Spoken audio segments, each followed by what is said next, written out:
नमस्कार, काला घोड़ा फेस्टिवल, IPRS और हम सभी लिरिसिस्ट और एक फिल्म इंडस्ट्री में काम करने वाले जितने गीतकार हैं उन सब की तरफ से मैं आप सबका बहुत बहुत स्वागत करता हूं। जो लोग पहले से वेट कर रहे थे और ये कुछ टेक्निकल खामी की वजह से हम लोग सही वक्त पे शुरू नहीं कर पाए, उसके लिए बहुत बहुत क्षमा चाहता हूं। I am very sorry. But अब हम आ चुके हैं, तो बात करते हैं साहिर लुधियानवी की। आज 9 फरवरी है, 9 फरवरी 2021 और 8 मार्च 1921 को साहिर लुधियानवी का जन्म हुआ। तो ठीक 1 महीना 1 दिन बाद साहिर 100 साल के हो जाएंगे। मैं ये कह रहा हूँ कि 100 साल के हो जाएंगे क्योंकि शायर कभी मरा नहीं करते। शायर तो जीते हैं हमेशा, उनकी शायरी हमेशा जिंदा रहती है। अब साहिर लुधियानवी कौन है, इसके बारे में मैं क्या कहूँ। ये तो सब जानते ही हैं कितने बड़े दर्जे के वो शायर रहे हैं और कितने बड़े दर्जे के गीतकार हो रहे हैं। लेकिन अगर हम बात करें उर्दू अदब की या उर्दू कल्चर की या उर्दू पोइट्री की, तो आप समझ लीजिए कि जैसे एक महासागर है और उसमें बड़ा अंधेरा है। खाली रात को आप अपनी कश्ती लेके मुझ जैसा कोई नया गीतकार है जो कोशिश कर रहा है और चप्पू चलाता हुआ जा रहा है, और एक जजीरे के बारे में उसे पता है, एक टापू के बारे में, एक ऐसा आइलैंड जहाँ पे उर्दू के या हिंदी के सबसे बड़े कवि, सबसे बड़े शायर जो हैं वो उस जजीरे पे मौजूद हैं, उस टापू, और उस टापू पे उन्हें जो कुछ चाहिए वो सब कुछ है। It's like a heaven. मान लीजिए वो स्वर्ग है। ताग, मोमिन, गालिब, फिराक, इकबाल, अहमद फराज, फैज़ अहमद फैज़ सब वहाँ पे खेमा गाड़ के बैठे हुए हैं और अच्छी ज़िंदगी जी रहे हैं। अगर हम वहाँ तक, उस टापू तक पहुँचना चाहते हैं तो हमारी जो फिल्मी दुनिया है वहाँ से उस टापू तक जाने का रास्ता बड़ा अंधेरा है और बहुत ही पत्थरों से भरा हुआ रास्ता है।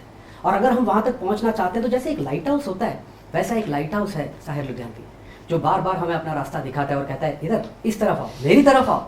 जितना मेरी तरफ आओगे उतना तुम इस टापू के नज़दीक पहुंच जाओगे और यहाँ पे घर बसा सकोगे। और मेरी तो बड़ी छोटी कश्ती है और मैं बड़ी मेहनत से चप्पू चला रहा हूँ, लेकिन मुझे जो एक बड़ा सा जहाज़ दिख रहा है जो उस टापू तक लगभग पहुँच ही चुका है या उस टापू के बिल्कुल करीब पहुँच ही चुका है और जो उतर के अब शायर को गले लगा ही लेने वाला है, वो है इरशाद कामिल। और आज मेरे साथ वही हैं इरशाद भाई। Thank you very much for being here. और मुझे लगता है हमारी जनरेशन के तो लाइट हाउस आप ही रहने वाले हो। तो आज का सेशन बड़ा इंटरेस्टिंग है इरशाद भाई। ये कोई इंटरव्यू नहीं है, ये गुफ्तगू है, बातचीत है। मैं भी थोड़ी बहुत गीतकारी करता हूँ, गाने लिखता हूँ, और आप तो माशाल्लाह बहुत ही अच्छा। तो हम बात करें आपस में अपने काम के बारे में, थोड़ी बहुत क्या परिस्थिति चल रही है और साहिर से हमारा लगाव क्यों है, हम उससे क्यों जुड़े हुए हैं, उस बारे में बात करें और याद करें साहिर को। अब बाकी का पूरा साल बड़ी एक्टिविटीज़ होने वाली है साहिर को लेके, बहुत लोग आएंगे और बहुत, जैसा कि अभी हम बात कर रहे थे कि साहिर की बहती हुई गंगा में हाथ धोने के लिए लगभग सब तैयार है। आपने मुझे एक बड़ा इंटरेस्टिंग वाक़या बताया कि कैसे how Sahir, everybody wants to claim Sahir. तो सबसे पहले तो यार मयूरपुरी साहब के यार भी कह रहा हूँ और साहब भी कह रहा हूँ, ऐसा ही होता है ना। आपने जो इतनी ज़्यादा तारीफ़ की है मेरी, एक्चुअली मैं उससे ज़्यादा के काबिल हूँ। बिल्कुल। तो खैर मैं इसी से गुजारा चलाऊँगा। तो मैं जो कह रहा था कि साहिर एक ना बहुत ही बेनामी प्रॉपर्टी की तरह, बेनामी संपत्ति की तरह, लोनावाला का प्लॉट है। हाँ, वक्फ पर ना, लोनावाला वाला प्लॉट फिर भी किसी के नाम होगा। ये वक्फ प्रॉपर्टी होती है ना, जिसपे किसी का कोई हक नहीं होता, किसी के पास उसके पेपर्स नहीं होते, तो हर एक आदमी उसको क्लेम करता है। तो मुझे ऐसा लगता है कि ये इतनी कीमती प्रॉपर्टी है, हर गीतकार ये क्लेम कर रहा है कि मैं साहिर का झंडा लेके चल रहा हूँ, मैं साहिर को अपने गीतों में लाने की कोशिश कर रहा हूँ। जबकि मुझे ऐसा लगता है कि साहिर को अपने गीतों में या साहिर की तरह गीत कोई गीतकार लिख ही नहीं सकता। लेकिन ये कोशिश जारी है लोगों की कि हम साहिर के उत्तराधिकारी बन जाएं। हाँ, ये बिल्कुल कोशिश जारी है और इस कोशिश करने में मतलब मुझे लगता है कोई हर्जा नहीं है। लेकिन ये है कि आप उसको जब क्लेम करते हैं ना, क्लेम तब कर सकते हैं आप अगर आपकी ज़मीन वैसी साहिर जैसी पुख्ता हो, अगर आप लफ्ज़ों के वैसे जादूगर हों। साहिर का मतलब ही जादूगर होता है। बिल्कुल। साहिर में ख़ासियत क्या है, मतलब क्या जो साहिर की मोटी ख़ासियत है, जैसा हम ये प्रोग्राम शुरू होने से पहले बात कर रहे थे, जो मोटी ख़ासियत हैं, क्या हम उन ख़ासियतों को, उन स्पेशलिटीज़ को हम देखते हैं अपने अंदर? क्या हम अपनी रोमानियत को एक फ़लसफ़े के, दर्शन के लेवल पे लेके जाते हैं? क्या हमारा रोमांस एक दार्शनिक रोमांस है? नहीं है। साहिर का रोमांस एक दार्शनिक रोमांस था। क्या हमारी ज़बान, हमारी लैंग्वेज जो है वो जब हम शायरी करते हैं तब भी वैसी रहती है और गीत लिखते हैं तब भी वैसी रहती है? शायर में ये था, वो जब गीत लिखता था तब भी उसकी ज़बान वैसी ही रहती थी और जब वो शायरी करता था तब भी उसकी ज़बान वैसी ही रहती थी। तो ये आपको लगता है कि आज के ज़माने में, आज के जो गीत सुनने वाले हैं उनके लिए रोमांस में या प्यार में ये दार्शनिकता होना, ये फिलॉसफी होना, फ़लसफ़ा होना, आपको लगता है निभाया जा सकता है? मुझे लगता है निभाया जा सकता है। देखिए, पहली बात ये है कि आपको किसी एक थॉट के साथ, किसी एक विचार के साथ अट्रैक्ट तो करना पड़ता है ना। अब वो अट्रैक्शन कितना बड़ा है, वो अट्रैक्शन कहाँ खुलता है, वो जिसने सुना है उसके अपनी कितनी गहराई है उस पर डिपेंड करता है। अब जैसे शायर जब भी लिखते हैं, मुझे हमेशा ये लगा है कि उन्होंने ना रोमानियत को दर्जा इस तरह से दिया है, जैसे वही बड़ा पॉपुलर है उनका कि वो खूबसूरत मोड़ देकर छोड़ना अच्छा। अब ये फ़लसफ़ा है ना। आप गीत आप सबने सुने ही हुए हैं उनके, मैं उनको दोबारा से बोल के आप लोगों का वक्त नहीं ख़राब करूँगा, लेकिन मैं ज़रा पिक करूँगा वो चीज़ें जहाँ अब ये फ़लसफ़ा है अपने आप में। या फिर आप कहते हैं कि तदबीर से बिगड़ी हुई तकदीर बना ले, जो कि शायद पहला आइटम सॉन्ग है मेरे ख्याल से। हाँ और वो आइटम सॉन्ग में क्या बात कर रहे हैं, तकदीर बनाने की। फ़लसफ़ा है रोमानियत का फ़लसफ़ा। जब रोमानियत में फ़लसफ़ा आ जाता है, आज आप कंटेम्प्रेरी गाना देखिए, कोई भी हिट गाना, जो भी आपको रोमानी हिट गाना लगता है। पर इरशाद भाई, आज का ज़माना तो ये है कि यार मेरा हर एक से वफा करता है, ये चल रहा है, या ये तो इसमें कितना दोष हमारा है या कितना ज़रूरत है वक्त की, मौके की, जिसे कहते हैं कि भाई आप ट्रेंड पकड़ के चलिए, आप देखिए लोग क्या सुनना चाहते हैं वो हिसाब से लिखिए। तो ऐसे में कितना मुश्किल हो जाता है एक शायर को आइडल बना के चलना, और उसमें क्योंकि आप करते हैं, आप कई बार वही रोमानियत, वही फ़लसफ़ा रोमांस में लेके आने की कोशिश करते हैं, ठीक है, आधा सा आधा कोई, आधे से ज़्यादा कोई, ये ऐसे ही नहीं लिखा जा सकता। ये बहुत हिम्मत चाहिए कि नहीं मैं लिख रहा हूँ और ये लोग समझेंगे और इसको अपना बनाएंगे, मगर अब उसको भी 10 साल हो चुके हैं। हाँ करेक्ट, हाँ बिल्कुल। तो अगर अब आपके पास में कोई आ और बोले इरशाद भाई ये तो सुपर हिट गाना तो यही है, तो आप कैसे डील करेंगे फिर उससे? मुझे ऐसा लगता है कि फ़र्क कहाँ होता है कि आप जिम्मेदार हैं किसी अच्छे गाने के लिए या बुरे गाने के लिए, ऐसा नहीं है। शाहिर ने जो कुछ लिखा, वो शाहिर के अच्छे गाने भी सिर्फ शाहिर की वजह से नहीं हुए, वो सबसे पहले तो उस कहानी की वजह से हुए जिसके लिए वो गीत लिख रहे थे।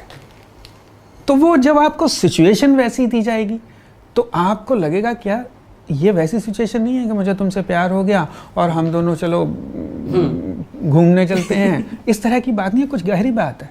हाँ, हालांकि मेरा तो ऐसा मानना है कि शाहिर साहब आतिका खंडाला पे लिख सकते थे, नहीं वो ऐसा लिख नहीं सकते है कि वो पॉसिबल नहीं था उनके लिए। उन्होंने बड़ा, वो स्टेला उनका एक गाना है कि स्टेला सिला तेरा आशिक हो गया अकेला, वैसा एक मारिया करके गाना है दास्तान में, दिलीप कुमार साहब उसमें गिटार बजा रहे हैं, बिल्कुल ऐसा लगता है शम्मी कपूर टाइप गाना है, आपको बड़ा अजीब लगेगा कि दिलीप कुमार ऐसे गाने पे कर रहे हैं। राइट। तो उसमें मारिया मारिया है, तो ऐसा नहीं है कि उन्हें परहेज था किसी भी तरह की सिचुएशन से, किसी भी तरह के कैरेक्टर से, है ना। उन्होंने चंपी वाले का गाना लिखा है, उन्होंने छोटे बच्चे का मेरे मामू का रॉकेट वैसा गाना भी लिखा है। तो हर तरह उन्हें कभी वो एक कंप्लीट गीतकार थे, उन्हें परहेज नहीं था किसी सिचुएशन से। मगर अब हम जो बात करें, जो हम याद कर रहे हैं, अब 100 साल हो गए शायर को, तो हम पिछले 30 सालों से तो हम उन्हें दर्द भरा शायर ही मान के चल रहे हैं। मुझे नहीं लगता यार, नहीं लोग मान के चल रहे हैं, लोग मान के चल रहे हैं, तो वो गलत मान के चल रहे हैं यार। हाँ। वो इस वजह से गलत मान के चल रहे हैं कि दर्द भरे गाने लिख देना। देखिए, सबसे पहले मैं आपकी बात से एक ये सिरा पकड़ रहा हूँ कि आपने कहा कि उन्होंने आइटम सॉन्ग भी लिखे, बिल्कुल लिखे। मतलब आपने कितने गिनवा दिए, फिर वो वैसे गाने चाहे चले छुरियाँ या गापू जी गम गम, हाँ, तो ये सारे गाने, और वहीं वो तदबीर वाले गाने भी हैं, हाँ। वो गाने भी हैं मेरी जोहरा जबी, हाँ, है ना, वो भी गाने हैं कि जिन्हें नाज है हिंद पर वो कहाँ है, वो भी गाने। मुझे ऐसा लगता है कि सब, मतलब आपकी बात का सिरा पकड़ के बात ये है कि अब इतने सारे शाहिर के दौर में बहुत अच्छे अच्छे गीतकार थे, राइट। अब शाहिर एक अच्छा गीतकार है या एक अच्छे गीतकार की क्या डेफिनेशन है? अगर मैं आपसे पूछूं मयूर हाँ। कि अच्छे गीतकार की डेफिनेशन बताइए और साहिर को आप अच्छा गीतकार क्यों मानते हैं? ये बहुत बहुत पेचीदा सवाल है, बिकॉज हम लोग समझते हैं कि जब हम गाना लिखने थे, मैं बड़ी प्रैक्टिकल बात कर रहा हूँ, कि जब हम जाते हैं स्टूडियो में और जब एक म्यूजिक डायरेक्टर होता है या डायरेक्टर होता है सिचुएशन बताता है, हमें तो टिक बॉक्सेस दिए जाते हैं कि ये टिक होना चाहिए, गाना कैची होना चाहिए, गाना पकड़ में आना चाहिए, गाना सिचुएशन के हिसाब से होना चाहिए, ये भी होना चाहिए। तो सारे टिक बॉक्स जब हम टिक करते रहते हैं, उसमें हमारे ख्यालों का है, हमारे एक्सप्रेशन का जो टिक बॉक्स है वो ऑप्शनल है। वो हम टिक करें या ना करें किसी को फर्क नहीं पड़ता इससे। So it becomes difficult definitely, but of course मुझे लगता है कि इस मामले में साहिर बहुत ऊपर थे कि सारी जो रवायतें निभानी है एक फिल्म के गीत की, वो सारी चीज़ों को निभाते निभाते भी वो अपना जो लिखना है। जैसे सर जो तेरा चकराए के बारे में अगर हम बात करें तो उसमें नौकर हो या मालिक, लीडर हो या पब्लिक, अपने आगे सभी झुके हैं, क्या राजा क्या सैनिक। ये उनका समाजवादी फलसफा जैसे आप कहते हैं वो है कि भाई एक चंपी वाला भी है, जब आप बाल कटाने के लिए जाएंगे या चंपी कराने के लिए जाएंगे, सर आपको झुकाना ही पड़ेगा, आप सर ऊंचा रखे तो चंपी नहीं करा सकते। और अपने आगे हमारे आगे मेरे आगे नहीं। देखिए बम्बई का कैरेक्टर है तो बम्बई की तो लैंग्वेज भी उन्होंने निभाई है, सिचुएशन भी निभाई है, ह्यूमर होना चाहिए, कैची होना चाहिए, ये सारी चीज़ें भी निभाई है और फलसफा भी थी। तो ये बहुत ही मुश्किल, it's like travelling in 17 boats, और वो बहुत मुश्किल काम है, बट ऑफ कोर्स साहिर तो साहिर थे, वो कर सकते थे। मुझे लगता है जो एक गीतकार को एक मल्टी एक कह लीजिए एक टैलेंटेड या उसमें एक ही इंसान में, जैसे वो निदा फाजली साहब ने कहा है कि 10-20 आदमी रहते हैं, 10-20 आदमी, तो एक गीतकार में बहुत सारे किरदार रहते हैं। जिस गीतकार में ज़्यादा किरदार रहते हैं वो अच्छा गीतकार हो जाता है। वाह क्या बात है, बहुत सही। और जैसे आपने कहा ये साहिर में चंपी वाला था, हाँ। है ना, वहीं से तो निकला था वो, बिल्कुल, है ना। या नया अनारकली में बादशाह के लिए भी गाने लिखे, बादशाह के लिए, और वही वो तांगे वाला नया दौर का तांगे वाला भी था, है ना, वो गाने भी लिखे हैं। वही शायर था प्यासा का, है ना। वो किरदार जितने ज़्यादा होते हैं हमारे अंदर, उतना इजी होता है हमें किसी भी फिल्म के किरदार को टैकल करना। और ये किरदार आते कैसे हैं? ऐसा तो है नहीं कि आप किसी दुकान पे जाएंगे और बोलेंगे 25 किरदार दे दीजिए और 25 किरदार लेके आप उसको पानी में घोलेंगे और पी जाएंगे। ऐसा नहीं होता है। ये तजुर्बे की बिना पे आते हैं। आप कितने लोगों से ज़िंदगी में मिले हैं, आपने कितनी ज़िंदगी जी है, आपने जिन शायरों को पढ़ा है कितना गहराई से पढ़ा, आपने जिन गीतों को सुना है कितनी गहराई से सुना। बहुत सही। अब मैं ये जो आज हम सेशन कर रहे हैं इसका सबसे बड़ा रीज़न इरशाद भाई यही है मेरा, कि जब मुझसे तजवीज़ की गई कि IPRS और काला घोड़ा के लिए हम एक साहिर के बारे में बात करें, तो मेरा यही था कि साहिर को इतने एक ही आईने में या एक ही चार दीवारी में बांध के रखना और कहना कि ये सिर्फ गम का, दर्द का, तलखियों भरा शायर था, जो हम बार बार याद करते हैं वही कि दुनिया अगर मिल भी जाए तो क्या है, और ये वो। मैं समझता हूँ ये साहिर के साथ में बड़ा अन्याय होगा अगर हम साहिर को सिर्फ उसी आईने से देखें, अगर हम सिर्फ एक ही मिरर में साहिर को देखें कि हाँ ये दुखी था, इसकी लव लाइफ में प्रॉब्लम थे और इसके बचपन इसका। I am being very honest, मैं तो साहिर से कभी ना पर्सनली मिल सकता था, या मैं तो बहुत छोटी जनरेशन का हूँ। अगर आज की जनरेशन साहिर से वाबस्ता होना चाहे या उसको समझना चाहे तो वो तो साहिर को उनके गीतों के माध्यम से ही। और मुझे लगता है किसी की भी लिखत से, किसी की भी राइटिंग से बड़ी कोई इंट्रोडक्शन नहीं हो सकती राइटर की। बिल्कुल सही बात है, बिल्कुल सही बात है। लोग पढ़ते हैं कि अमृता प्रीतम ने साहिर के बारे में क्या लिखा, या फला व्यक्ति ने साहिर के बारे में क्या लिखा, उस पे नाटक बन गए, फिल्में बन गई, ये हो गया वो हो गया, पर साहिर ने क्या लिखा आप वो तो पढ़िए पहले। और साहिर ने ये जो दर्द भरे गीत लिखे हैं, मैं मानता हूँ 1940 से लेके 20 साल की उम्र से लेके और 1960 तक तो काफ़ी मतलब ज़्यादा हैवी इस टाइप की उनकी शायरी थी। हालांकि बीच बीच में तदबीर से बिगड़ी हुई तदबीर टाइप भी है काम, लेकिन उसके बाद का एक बहुत बड़ा दौर है 25-30 साल का उनके फिल्मी गीतों का, जो एक बहुत बड़ा कारवां है। अगर आप वो एक उनके गाने देखें, एक फिल्में अगर आप देखें, उन्होंने बड़ा एंजॉय करके गीत लिखे, बड़े अच्छे, बड़े फन टाइप, तेरा मुझसे है पहले का नाता कोई, दिल भाता कोई, इस टाइप के फैमिली गीत हैं, जैसे मेरी ज़ोहरा ज़बी, या फिर जैसे आइटम सॉन्ग्स हम बात करें, कितना अलग अलग, कितना वैविध्यपूर्ण, कितना कमाल का उन्होंने लिटरेचर दिया है हमें। तो that is the reason why आज हम इस सेशन को कह रहे हैं कि seeing Sahir in a new light, हम साहिर को एक नई दृष्टि से देखना चाहते हैं। बिल्कुल, और नई दृष्टि से इस वजह से भी मुझे लगता है देखने को, नई लाइट में, नए प्रकाश में, इस वजह से भी हम उसको देखने की कोशिश कर रहे हैं मयूर, कि साहिर ए ट्रैजिक पोएट, उसकी पहली किताब का नाम तलखियाँ, क्योंकि ज़िंदगी में बहुत तलखियाँ थीं। मुझे ये बताइए किस शायर की ज़िंदगी में तलखियाँ नहीं हैं? कौन से शायर हैं ऐसे जिनके दिल नहीं टूटे हैं? वो वाले शायर हैं जिनके ख्वाबों में साहिर आते हैं, या जो दावा करते हैं कि हमारे ख्वाब में साहिर आते हैं और हमें बताते हैं क्या लिखना चाहिए। तो वो हर एक शायर, मैं कहता हूँ शायर ही क्यों यार, जब आप जवान हुए हैं तो आपको मोहब्बत होनी है, और 90% लोगों की मोहब्बत नाकाम होनी है, दिल टूटने हैं, अच्छी बात है, वो भी एक तजुर्बा है, राइट ऑफ पैसेज है। हाँ, तो आपका अगर आपके अंदर, जैसा मैंने कहा कि बहुत सारे किरदार जिस गीतकार के अंदर रहते हैं वो एक अच्छा गीतकार हो जाता है। अब जिस शायर के अंदर, जिस लेखक के अंदर बहुत सारे किरदार रहते हों, अब आप सोचिए वो कितना कॉम्प्लिकेटेड इंसान होगा। वो इजी नहीं है। वो ऐसा नहीं है कि सुबह उठता होगा, उठ के फिर वो चाय पीता होगा, चाय पी के फ्रेश होता होगा, 1.5 घंटा एक्सरसाइज करता होगा, फिर नहा के ब्रेकफास्ट करके कमरे में टेबल पे जाके वो कुछ लिखता होगा और बड़ी रोमानी सी बात लिखता होगा, फिर 1:30 बज जाता होगा और फिर वो लंच करने चला जाता होगा। ऐसा नहीं होगा। वो बहुत जितना आप, कोई भी जीनियस अनकॉम्प्लिकेटेड नहीं हो सकता, पॉसिबल ही नहीं। मेरी मदर कहा करती थी ऐसे ही, मेरी एक्चुअली वाइफ को, कि शायर की महबूबा होना बड़े फ़ख्र की बात है। अच्छा। और शायर की बीवी होना बहुत ही मेहनत का काम है। मैं सोच ही रहा था कि इसका एक रिजॉइंडर आएगा। पहला जो सेंटेंस है, इसका दूसरा सेंटेंस में कोई ट्विस्ट जरूर है। हाँ, तो वो अब शायर को, साहिर जो इतना बड़ा शायर है, हम उसको कह रहे हैं वो उसको, उसमें तलखियाँ थी, उसमें तकलीफ़ें थी, भाई सब में हैं यार। क्यों हाईलाइट करना? बताइए मुझे कितने % तुम्हारे हिसाब से लोगों के दिल टूटे होंगे यार? 100%। और कितनी बार टूटे होंगे? कम से कम 30-40 बार। हाँ, अगर मेरे जैसा इंसान है तो। टूटा तो है पर धड़कता, वो कहते हैं ना कि हर पल वो हमको, मेरा एक शेर है कि हर पल वो हमको पुकारा करेगा, हमारे बिना क्या गुजारा करेगा, टूटा तो है पर धड़कता भी है दिल, मोहब्बत की गलती दोबारा करेगा। क्या बात है। बहुत अच्छे है ना।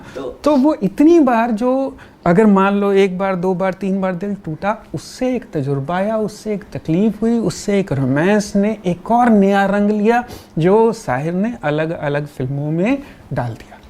तो आपको लगता है कि शायर, समाज जो है, हमारी सोसाइटी है जो, वो तो शायरों को, पोएट्स को कुछ हद तक रोमांटिसाइज करती हैं इस बात को कि शायर दुखी, कि शायर परेशान है, शायर को दुखी होना चाहिए, परेशानी होना चाहिए, क्योंकि ये समाज को सूट करता है।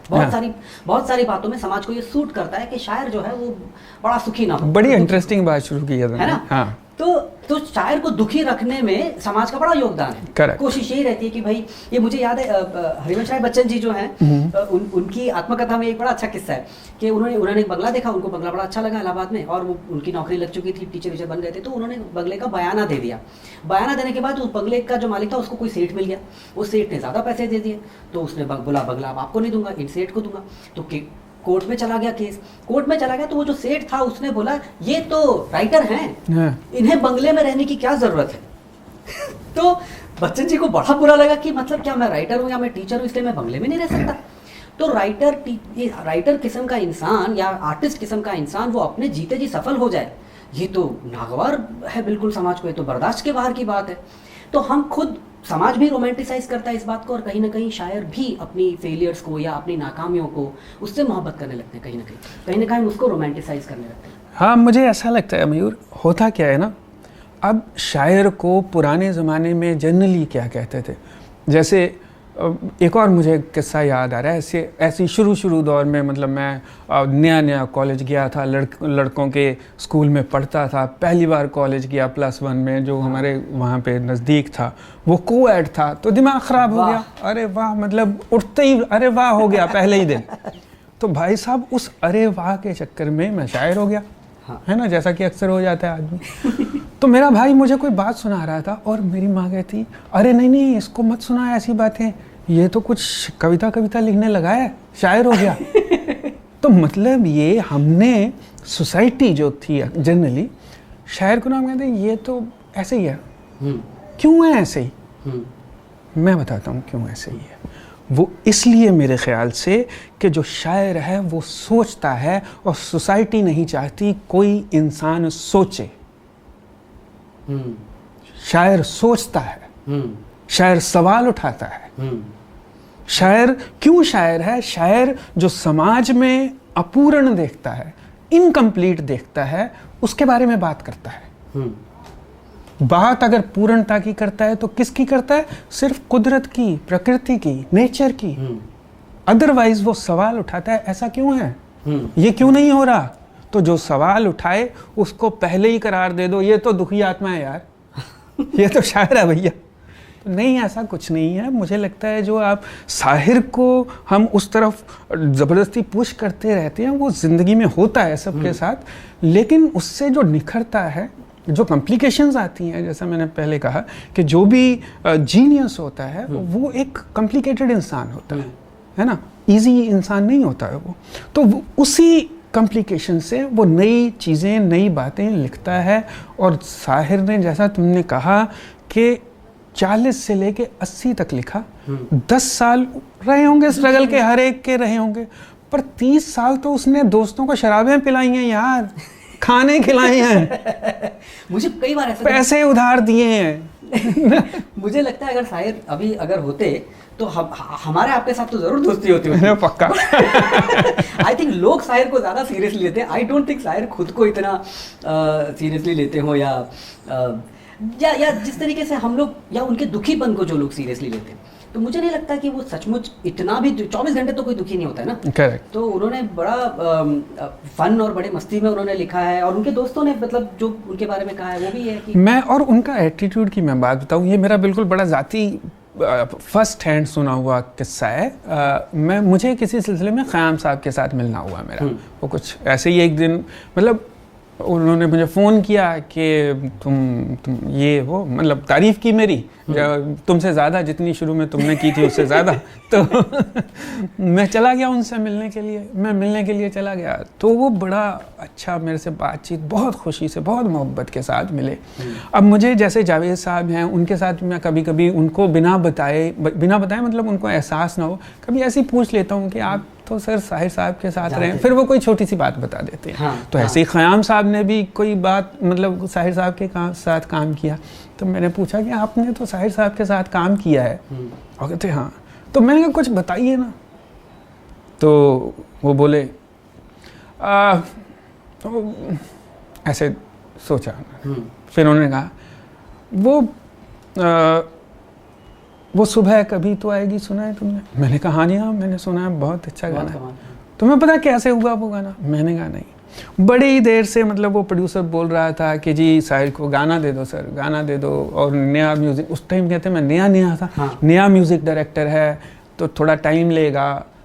तो उसके प्रेशर में आके, कहने में आके, वो उन्होंने कहा कि अच्छा ठीक है भैया बुला लो। तो प्रोड्यूसर के ऑफिस में साहिर साहब भी थे और ख़याम साहब को बुला लिया गया।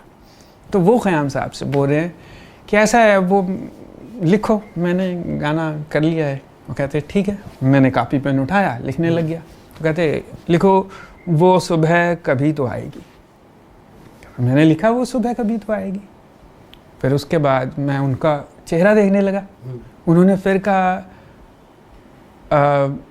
मैंने कहा सर आगे लिखो वो सुबह कभी तो आएगी। दोबारा मैं रुक गया। मैंने कहा सर दोबारा? हाँ कहते लिखो।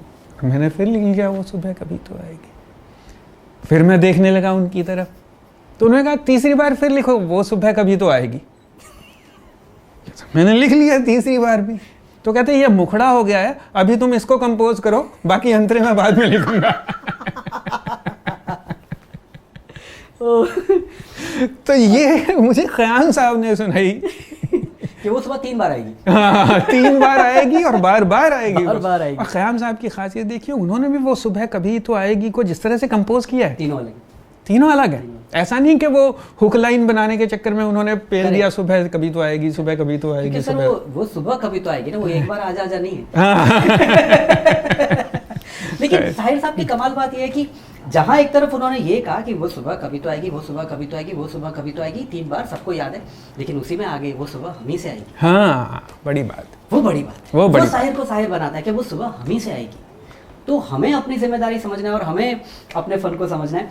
तो अच्छा चलिए, मैं आई ऑलवेज वांटेड टू एक शायर बड़ा जो होता है नाम एक ये होता है, तो उससे हर आदमी का अपना रिश्ता एक हो जाता है, स्पेशली राइटर्स लाइक अस। तो हमारा एक रिश्ता बन, तो जैसा आपने कहा सब उसको क्लेम करना चाहते हैं, मैं ये नहीं कहूँगा कि आप और मैं क्लेम करना चाहते हैं शायर को, लेकिन नहीं मैं भी करना चाहता हूँ यार, हमें झूठ क्यों बोलना लेकिन हमारा कुछ रिश्ता है, कुछ बातें हैं जो, जैसे मैं अगर अपनी बात करूँ तो मैं बहुत छोटा था, 80s की बात है, और तब मेरे दादाजी की डेथ हो गई, और मेरे दादाजी के उनकी लाइफ में उनका जो भी सामान था उसमें से मुझे सिर्फ ये एक किताब मिली है। क्या बात है, ठीक है, ये 1 रुपए की किताब है उस वक्त, और ये आपको लग रही है इस वक्त जर्जरित अवस्था में, लेकिन ये इसी हालत में पाई गई थी मुझसे, तो इसी हालत में उसको मैंने बचा के रखी है। और मैं शायर को जितना जानता हूँ वो इसी किताब के आसपास या इसी किताब से मैं जानता हूँ। इस किताब में जब मैंने पहली बार पढ़ा कि कैफे आज़मी ने साहिर लुधियानवी का एक डिस्क्रिप्शन दिया है कि जब वो पहली बार साहिर से मिले,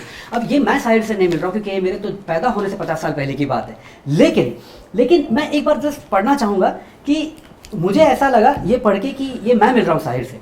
तो ये कैफे आज़मी साहब कह रहे हैं कि साहिर से मेरी पहली मुलाकात हैदराबाद के स्टेशन पर हुई। वहाँ प्रगतिशील लेखकों की कॉन्फ्रेंस थी और बम्बई से एक अच्छा खासा काफिला रवाना हुआ था। इसी काफिले में मैं भी था। जब हम लोग हैदराबाद स्टेशन पर उतरे तो कलीवल्ला ने खबर दी कि दूसरी ट्रेन से जो 5 मिनट बाद आने वाली है साहिर आ रहे हैं। मैं कॉन्फ्रेंस के रजाकारों के साथ साहिर के स्वागत के लिए वहीं ठहर गया। ट्रेन आई और साहिर लुढ़कते लदकते हुए अपने डब्बे में से प्लेटफॉर्म पर आ रहे।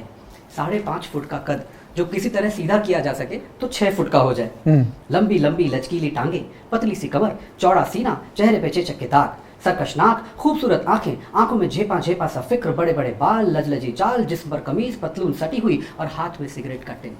ये मैं तो उस वक्त शायद 12-15 साल का ही होगा। ये मेरी पहली मुलाकात है साहिर से, you know, and it is such a beautiful picture of a person who is not very serious about life. I don't think so. I don't think के साहिर प्लेटफॉर्म से उतरे तो बड़ी स्टाइल से उतरे। जैसे हमारे यहाँ गुजराती नाटक होते हैं, उसमें जो एक्टर होते हैं वो घर में भी अगर बिस्तर से सो के भी उठते हैं तो ऐसे ही उठते हैं। वो हमेशा तैयार रहते हैं। हाँ। मुझे नहीं लगता साहिर वैसा है। मुझे लगता है साहिर बड़ा आपके और मेरे जैसा बड़ा आम इंसान है, और आप उसको किसी भी प्लेटफॉर्म से लुढ़कता हुआ लदकता हुआ आते हुए देख सकते हैं। तो मुझे I was never in awe of the whole discussion. बाद में पोइट्री पढ़ी तो what I am trying to say इसके आपका अपना रिश्ता हो जाता है उस शायर के साथ। आपका क्या ये है? मेरा यार, मैं आपको बताऊं, मैं शायर को जानता तो बहुत पहले से था बतौर, क्योंकि मैं जहाँ से हूँ वहाँ की मिट्टी में थोड़ी बहुत हवा में शायरी है, मिट्टी में रंग हैं और थोड़ी थोड़ी खुशबू है। वो तीनों ही चीज़ें रोमांस के लिए बहुत ज़रूरी होती हैं। और मेरे गांव से साहिर लुधियानवी यानी लुधियाना 41 किलोमीटर दूर, मलेरकोटला से 41 किलोमीटर दूर है। मैं भी इसी तरह से कह लीजिए, जैसा मैंने कहा कि कॉलेज में नया गया था, वो तकरीबन उम्र होगी मेरी 15 साल के करीब, और +1 में तो पता चला कि पोइटिकल रेसिटेशन है कंपटीशन। मैंने कहा भाई अब ये तो अपना ही काम है, ये तो मतलब मेरी मॉरल ड्यूटी हो जाती है इसमें तो हिस्सा लेना यार, कॉलेज का स्टैंडर्ड ऊपर लाना। तो मैंने ढूंढा तो मैंने वो सारी जो मुझे मिली अपने घर में, क्योंकि थोड़ी बहुत घर में रहती थी किताबें, उनमें से मुझे शायर की किताब मिली और मैंने उसकी एक नज़म, जितनी देर मैंने ग्रेजुएशन की वो लगातार मैंने पोइटिकल रेसिटेशंस में पढ़ी। किसी को उदास देखकर तुम्हें उदास सा पाता हूँ मैं कई दिन से, न जाने कौन से सदमे उठा रही हो तुम। वो शोखियाँ, वो तबस्सुम, वो कहे न रहे, हर एक चीज़ को हसरत से देखती हो तुम। छुपा छुपा के खामोशी में अपनी बेचैनी, खुद अपने राज की तशहीर बन गई हो तुम। तशहीर मतलब पोस्टर। हाँ, खुद अपने राज की तशहीर बन गई। मेरी उम्मीद अगर मिट गई तो मिटने दो, उम्मीद क्या है, बस एक पेशोपश है और कुछ भी नहीं। मेरे हयात की गमगीनियों का गम न करो, गमे हयात गम एक नफ्स है और कुछ भी नहीं। तुम अपने हुस्न की रानाइयों पे रहम करो, वफा फरेब है, वफा तूले हवस है और कुछ भी नहीं।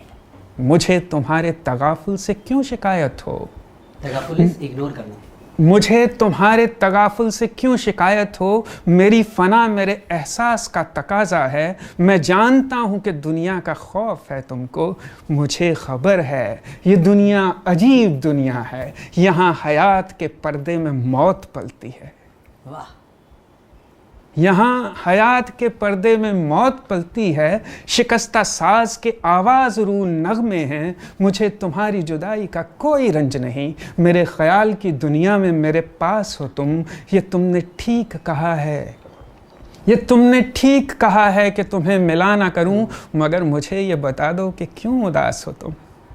वाह, ये पूरी नज़्म है, पूरी सुनाऊंगा तो और भी जाएगा टाइम। मैं चाहता हूँ सुनाऊं और आप भी चाहते हैं सुनाऊं, मैं जानता हूँ ये, पर हम बातें कर रहे हैं शाहिद साहब के बारे में। या ये मेरे कह लीजिए इस तरह से रोम रोम में बसी हुई चीज़ें हैं। मेरे ख्वाबों के झरोकों को सजाने वाली, तेरे ख्वाबों में कहीं मेरा गुज़र है कि नहीं? मेरे ख्वाबों के झरोकों को सजाने वाली, तेरे ख्वाबों में कहीं मेरा गुज़र है कि नहीं? पूछकर अपने दिल से ये बता दे मुझको, मेरी रातों के मुकद्दर में सहर है कि नहीं? ये साहिर। तो अब सवाल ये होता है कि जब हम साहिर को पहली बार पढ़ना शुरू करते हैं, मैं समझने की कोशिश कर रहा हूँ, मैं कोई मतलब स्टेटमेंट नहीं कर रहा हूँ, मगर मुझे ऐसा लगता है कि शायद हम जब शायर को पहली बार जब उससे वाबस्ता होते हैं, जब पहली बार उसे पढ़ना शुरू करते हैं, तो उनकी जो इनिशियल पोएट्री है, उसका पैशन, उसका वो इतना गहरा रंग है कि वो छूटता नहीं छूटता। तो हम उनके बाद के काम को उसी चश्मे से शायद, मतलब ये मैं कह के हमारा पूरा जो सेशन है, इसका जो पूरा टॉपिक है, उसको मैं इन्वर्ट कर रहा हूँ अब, क्योंकि मैं कह रहा हूँ कि वी शुड लुक एट शायर इन अ न्यू लाइट।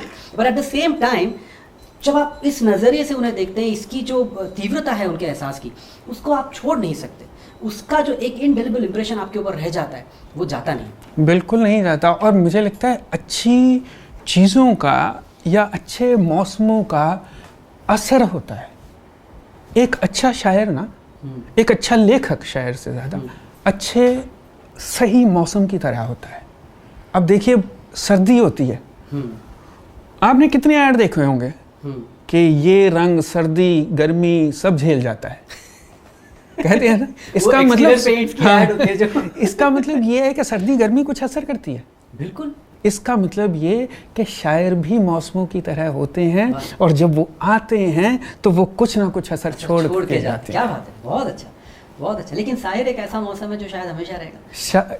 और ये वैसी बात है, ये उस तरह की बात है, बड़े शायरों की बात यही होती है, मुझे लगता है।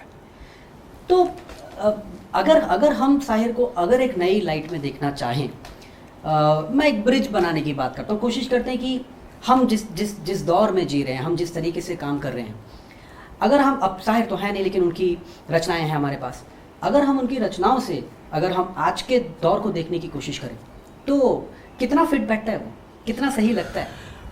मुझे लगता है कि शायर आज भी उतना ही जायज़ शायर है समाज के लिए जितना वो आज से 30 साल पहले था।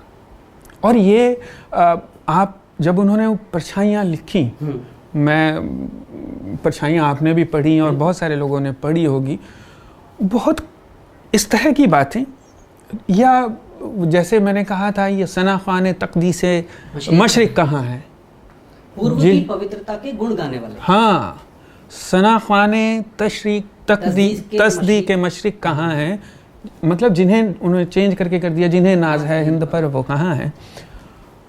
मैं ये सोच रहा था, बिल्कुल ईमानदारी से कह रहा हूँ, कि अपने ट्विटर हैंडल पे 8 मार्च को मैं ये लाइन पोस्ट करने वाला हूँ, जिन्हें नाज है हिंद पर वो कहाँ है।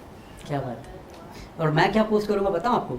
मैं पोस्ट करूँगा, वो भी शायरी है, परछाइयाँ ही है, कि बहुत दिनों से है ये मशगला सियासत का, कि जब जमा हो बच्चे तो कत्ल हो जाए। वाह वाह वाह। तो आज के समाज के लिए जो शायर ने जिस तरह, जैसे वो कितनी बातें हैं कि खून बहता है तो जम जाता है ना, मतलब ये अपने आप में बड़ी बात है ना। तो ये सारी चीज़ें जो उन्होंने एज ए सोशलिस्टिक राइटर लिखी, एक वही मैंने जो पहले आपको बात बोली थी यार मयूर, कि कितने लोग एक इंसान में रहते हैं, उतना ही वो कॉम्प्लिकेटेड है, उतना ही वो जीनियस है, उतना ही वो बड़ा है। थॉट में, सोच में। और वो क्यों जीनियस और क्यों बड़ा है? क्योंकि अंदर उसके बहुत सारे लोग हैं जो सवाल उठाते हैं, क्योंकि शायर सवाल उठाता है, लेखक सवाल उठाता है। और हम अगर कोशिश करें तो आज के दौर में भी हम कहीं ना कहीं कोशिश कर सकते हैं यूज़ करने की, या उस स्टैंडर्ड को अपलिफ्ट करके, उस स्टैंडर्ड को अपने ध्यान में रख के, और हम अपने काम में, जैसे जावेद साहब का बहुत अच्छा एक सेशन है जो रेखता के मंच पे उन्होंने किया था, जिसमें उन्होंने कहा है कि शायर साहब ने उन्होंने एक बात बताई थी कि अगर आप 2 लाइन लिख रहे हैं और वो बहुत कॉम्प्लिकेटेड कुछ चीज़ आपको यूज़ करनी है, तो आप 1 लाइन में, अगर 1 लाइन समझ में आ जाएगी तो दूसरी निभ जाएगी अपने आप, है ना? तो मैं एक सेकंड के लिए तुम्हें रोक के, मेरे दिमाग में बड़ी अच्छी बात आई है जो मैं तुम्हें बताना चाहता हूँ यार मयूर। वो ये, मुझे ऐसा लगता है कि आज के दौर में गीतकारी ना एक अच्छे बैट्समैन की बैटिंग की तरह है। सामने वाले ने 11 प्लेयर खड़े किए हुए हैं कि आप कुछ भी लगाओ और वो कैच हो जाएगा। आपकी मास्टरी इसी में है कि बाल बाउंड्री पार चली जाए। ये जितने लोग बोल रहे हैं कि ये मार्केटेबल नहीं है, ये वर्ड लोगों को समझ में नहीं आएगा, ये ऐसा हो जाएगा, वैसा हो जाएगा, तो शायर में ये मास्टरी, हाँ शायर में ये मास्टरी थी। ऐसा नहीं कि उसने सिचुएशन नहीं निभाई, ऐसा नहीं कि उसने सोशलिस्टिक चीज़ें नहीं लिखी, ऐसा नहीं है कि उसने, जैसा तुमने जिक्र किया ही कि मेरे घर आई मेरी नन्ही परी, वो नहीं लिखा, या बच्चे का गाना नहीं लिखा, या चंपी वाले का गाना नहीं लिखा। आजकल तो खैर ये कैरेक्टर फिल्मों से गायब भी हो गए हैं वो, लेकिन फिर भी जब बैटिंग करता था ना, जितने मर्जी फील्डर खड़े कर लो, वो निकाल ही देता था बॉल। हाँ, तो वो खूबी होती है और कोशिश तो करनी ही चाहिए। जैसे मुझे शायर का एक आई थिंक, मुझे सोचने का पता नहीं, किसी में तो उनका है, मुझे बहुत पसंद है। उनकी 4 लाइनें हैं कि रेगजारों में बगुलों के सिवा कुछ भी नहीं, साया है अब्रे गुरेज़ां से मुझे क्या लेना, साया है अब्रे गुरेज़ां। एक तो बादल है, वो भी भाग रहा है और उसकी भी परछाई है। अब देखिए, रिमूवल फ्रॉम रियलिटी टू, कितना रिमूवल है फ्रॉम रियलिटी, कितनी उसकी ये है कि मतलब हाथ में ही नहीं आने वाली चीज़। रेगजारों में, रेगिस्तान में कांटों के सिवा कुछ भी नहीं, रेगजारों में बगुलों के सिवा कुछ भी नहीं, साया है अब्रे गुरेज़ां से मुझे क्या लेना, बुझ चुके हैं मेरे सीने में मोहब्बत के कंवल, अब तेरे हुस्न पशेमा से मुझे क्या लेना। तो ये रेगजार मुझे बड़ा पसंद था और मैं बहुत सोचता था कि मैं किसी तो गाने में ये वर्ड यूज़ करूँ, क्योंकि एक वोकैबुलरी, हर एक शायर अपनी बड़ी सी वोकैबुलरी लेके आता है, देता है आपको, है ना? सिर्फ दिल जिगर गुर्दा कलेजी नहीं है गाना लिखने के लिए, ये गीतकारी बॉडी पार्ट्स की दुकान नहीं है, आप और भी इसमें लिख सकते हैं। तो मेरी बड़ी इच्छा थी यूज़ करने की। तो जब हम ABCD 2 का गाना कर रहे थे, तो वो गाना ऑलरेडी पहले फर्स्ट में आ चुका था बेजुबान, और वो हिट हो चुका था। तो इस बार जब करने लगे तो मैंने उसकी बिगिनिंग ये वर्ड से की कि रेगजारों में आग है जितनी, है लहू खौलता मेरा इन रगों में फिर भी, खाक सारा को खाक ही काफ़ी, रास मुझको है खामोशी मेरी बेजुबान का। हाँ। तो कोशिश अगर की जाए तो कहीं ना कहीं आप थोड़ी जगह बना, वही मैंने कहा ना, बिल्कुल करेक्ट बात है कि आपको एक सिचुएशन दी गई, आपके पास उस सिचुएशन में लिखने के लिए कम से कम, मैं जहाँ तक मेरा अंदाज़ा है, प्लस माइनस 18 से 22 लाइनें होती हैं। 18 से 22 लाइनों में आपको सिर्फ 2-3 लाइनें चाहिए होती हैं, भैया ये ले, अपनी बात कहने के लिए, ये कह दिया, जो भी बात, जैसे शाहिर साहब की बात है, तो वो बाकी चीज़ें आप 15 लाइनों में आप निभा दो जो कहा जा रहा है, लेकिन 3 लाइनें अपने लिए बचा लेना बहुत ज़रूरी है, बहुत ज़रूरी है। आज के टाइम पे अगर मान लीजिए हम इस नई रोशनी में, जैसा हमें नई रोशनी कैसे, हमने क्या हमें समझ में आया, समझ में एक ये आया हमें इसमें कि शायर बेचारा शायर नहीं था सर, बिल्कुल सही बात है, तलखियों का शायर नहीं था, सिर्फ वो मोहब्बत का कंप्लीट शायर था। वो फैमिली मैन, उनकी शायद उन्होंने शादी नहीं की, इसका मतलब ये नहीं कि उनकी फैमिली नहीं थी, माँ थी उनकी कजिन्स थी, बहनें थी, बहुत प्यार था, दोस्त थे, वो भी उनकी फैमिली की तरह थे। तो उनके फैमिली के गाने आप देख लीजिए जो उन्होंने लिखे हैं, तो आपको रियलाइज होगा कि ये आदमी काबिल था एक परिवार बनाने के भी, लेकिन हम लोगों ने ज़बरदस्ती नहीं, वो तो कभी शादी कर ही नहीं सकता था, वो कभी एक सक्सेसफुल रिश्ता बना ही नहीं सकता था, ऐसी एक इमेज हमने खड़ी की है। हाँ, तो वो एक बात, और दूसरी बात उसकी रोमानियत में, उसके रोमांस में जो एक फ़लसफ़ा था, हमने उसकी बात, उसके बारे में, उसकी भाषा की अभी हमने बात की, जो तुमने भी बात की, जो मैंने पहले कहा था कि वो दोनों तरफ एक ही तरीके से बात करता है, उतनी ही शिद्दत से बात करता है, और नए लफ्ज़ आपको देता है, आपको लगता है कि यार हाँ, इसने कुछ लैंग्वेज का एक फिनिश जो होता है वो है इसमें। और मुझे ऐसा भी लगता है, जैसा मैंने कहा, उसको अगर मैं एक लाइन में कहूँ कि बहुत सारे वो जो लेखक होता है वो समाज से नाराज शायर था, जो कि शायर को होना चाहिए। क्योंकि शायर ये जानता है समाज परफेक्ट नहीं है, बिल्कुल, और जो चीज़ परफेक्ट नहीं है उसी के बारे में तो आप बोलते हो। बिल्कुल, अगर समाज बिल्कुल ठीक हो जाएगा तो शायरी की जरूरत ही नहीं रहेगी। हाँ, तो उसने जो मोहब्बत से लेके मिट्टी तक जो कुछ लिखा, उसने रोमानियत से लेके रोष विरोध तक जो कुछ लिखा, वो सब कुछ, बिल्कुल, वो सब कुछ एक ऐसी भाषा में लिखा है, एक ऐसी एक ज़रख़ेज़ ज़मीन से उठी हुई चीज़ें हैं वो, जिनको आज मुझे लगता है हम अगर थोड़ा बहुत मैं कहता हूँ लेश मात्र फॉलो कर लें तो बहुत बेहतर हो जाएगा। हाँ, हमारे शायद लिए शायर खुश हो जाए। जैसे हाँ, हम लोग कई बार बात करते हैं प्यासा की और उसके गानों की, और हम हमेशा उनके रोमांटिक गाने में भी बोलते देखो कितना दर्द है, कि जैसे उन्होंने वो वाला लिखा कि हम आपकी आंखों में इस दिल को बसा देते, हम मूंद के पलकों को इस दिल को सजा दे, तो बोलते लोग सेकंड लाइन में ही सजा हो गई बेचारे को, तो कितना परेशान, कितना दुखी। मगर उन्हीं साल में, मतलब उसी एक आध साल आगे पीछे की बात है, तुम सा नहीं देखा का टाइटल सॉन्ग उनका है कि यूं तो हमने लाख हंसी देखे हैं, तुम सा नहीं देखा। ये कितना कॉन्वर्सेशनल गाना है, कितना आगे भी अगर आप देखें तो 70s या मीडिया लेट 70s में इंसाफ का तराजू या ऐसी कुछ है, उसके अंदर एक पूरा जीजा जी और साली का गाना है, वो मुझे एक बहुत अच्छे से याद नहीं अभी, लेकिन ये तो अगर ये प्यार का ट्रेलर है तो पिक्चर में क्या होगी, है जो यही प्यार का ट्रेलर, तो पिक्चर प्यार का ट्रेलर तो पिक्चर में जाने क्या होगी। और आप देखिए वो यूट्यूब पे है गाना, वो पूरा गाना डायलॉग है, डायलॉग नहीं मतलब सीन है सिर्फ, मतलब उसमें जीजा है, वाइफ है और साली है, और तीनों के बीच का कंटिन्यूअस कॉन्वर्सेशन है। तो ऐसा नहीं है कि साहिर सिर्फ दुखी और सिर्फ उसी तरह के गाने लिखा करते थे, वो हर तरह की चीजें लिख सकते थे, मगर हमको शायद आदत पड़ गई है साहिर को उस नजरिए से देखने की या उसी तरीके से समझने की। मगर I also want to ask you, जो क्योंकि मुझे लगता है अगर साहिर तो मुझे मिल नहीं सकते, मैं कभी उनके साथ बैठ नहीं सकता, बात नहीं कर पाऊंगा, वो अलग बात है, मगर मुझे लगता है अगर कोई उस मुकाम के करीब है तो वो आप हैं, तो मैं आपसे जरूर पूछना चाहूँगा कि आप, जो मुझे लगता है कि जो चीज़ें मैं साहिर से नहीं पूछ सकता शायद आपसे पूछूं, तो as a creator probably I will get a closer answer. तो if you work, when you are working today, आपको क्या एतराज़ होता है? आपको किन चीज़ों से, किन बातों से, किन चीज़ों से, मतलब जो कहते हैं ना कि साहिर झल्ला उठते थे या परेशान होते थे, या आप किन चीज़ों पे आपको प्रॉब्लम होती है? मुझे ऐसा लगता है, मुझे थॉट पे अगर कोई बात करता है कि यार ये थॉट करेक्ट नहीं है, मुझे बड़ा अच्छा लगता है। मुझे बड़ा अच्छा ये लगता है कि यार इसको मेरी थॉट समझ में आई है, इसका मतलब ये है ना। कई बार लोग समझे बिना भी चलो तब भी मैं इस गलत फहमी में खुश हो जाता हूँ कि हो सकता है इसको मेरी थॉट समझ में ही आ गई हो यार, तब भी अच्छी बात है, और मुझे उसमें कोई दिक्कत नहीं है। सिचुएशन में थॉट वाइज मैं कहीं रॉन्ग होता हूँ तो मुझे उसको रीअटेम्प्ट करने में कोई दिक्कत नहीं है। मेरी ज़बान जो भाषा है वो किरदार के साथ ना जाती हो, ये वो बातें हैं जो मैं एक्चुअली ऑटोमेटिकली ध्यान में रखता हूँ खुद ही।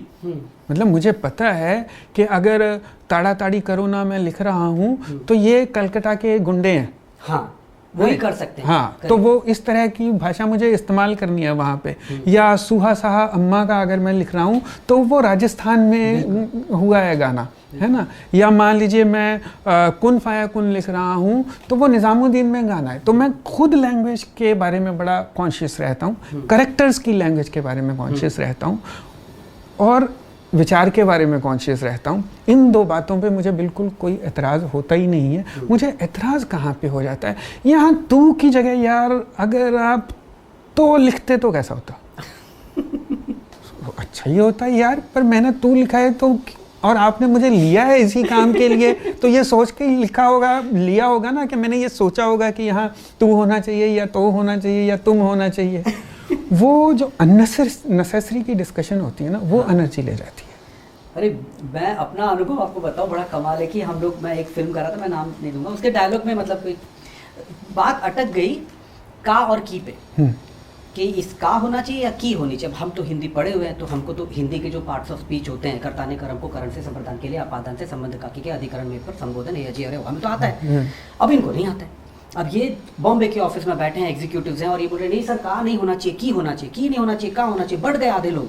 और मैं उस मीटिंग में नहीं था, तो उन्होंने कहा कि हमने हाथ उठा के डेमोक्रेटिकली पूछ लिया वाह कि भाई कहा किया जाए या की किया जाए, और डिसीजन ले लिया कि ये ऐसे होना चाहिए। तो फिर मैंने उनसे कहा कि देखिए सर, मैं आपकी हर बात से मुतालिक, मैं मानता हूँ आपकी सब बात, लेकिन ग्रामर में हाथ उठा के डिसाइड नहीं किया जा सकता। करेक्ट, ग्रामर ग्रामर है, आप ये तो मत कीजिए आप। सो ये मतलब ग्रामर संसद नहीं है, ग्रामर संसद नहीं है, संसद में भी अब क्या हो जाते हैं बिल पास है। So but I just want to say कि how difficult it is to work today, because मुझे ऐसा नहीं लगता कि साहिर, जब मैं उनका काम देखता हूँ, मैं I don't want to listen to anecdotes, मैं ये नहीं सुनना चाहता कि फला फला आदमी, क्योंकि ये सब कहीं सुनी बातें, और कहीं सुनी बातें लोगों की मेमोरी बड़ी सब्जेक्टिव होती है। करेक्ट, जो याद रखना चाहते हैं वो याद रखना चाहते हैं, तो मैं उस पर नहीं जाना चाहता। मगर मैं जब काम देखता हूँ साहिर का, तो मैं देखता हूँ कि अगर उन्होंने लिखा था सना खान तुलसी की मछली कहाँ है, और उनको कहा गया भाई ये बहुत मुश्किल है, तो उन्होंने तुरंत उसको बदल के बिना किसी हिचक के जिन्हें नाज है हिंद पर कहा है, तो उन्होंने लिख दिया।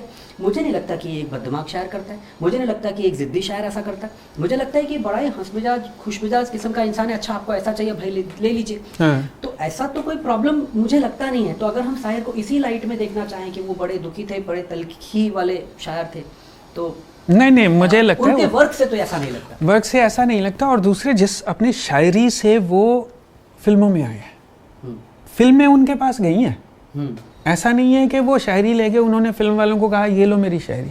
हाँ, तो ये एक बड़ी बात हो जाती है। मुझे लगता है कि आपकी किताब, वो तल्खियाँ हो या नाम दुनिया ने तजुर्बात और हवादिस की शक्ल में जो कुछ मुझे दिया है लौटा रहा हूँ मैं, अब वो हमें ये कभी कभी चाहिए, हमें ये फलां गीत चाहिए, आपने मांगे हैं वो गीत, अब आपने गीत मांगे हैं तो वो लिखने वाला अपने तरीके से आपको देगा, आपकी सिचुएशन में बना के देगा, बिल्कुल, है ना।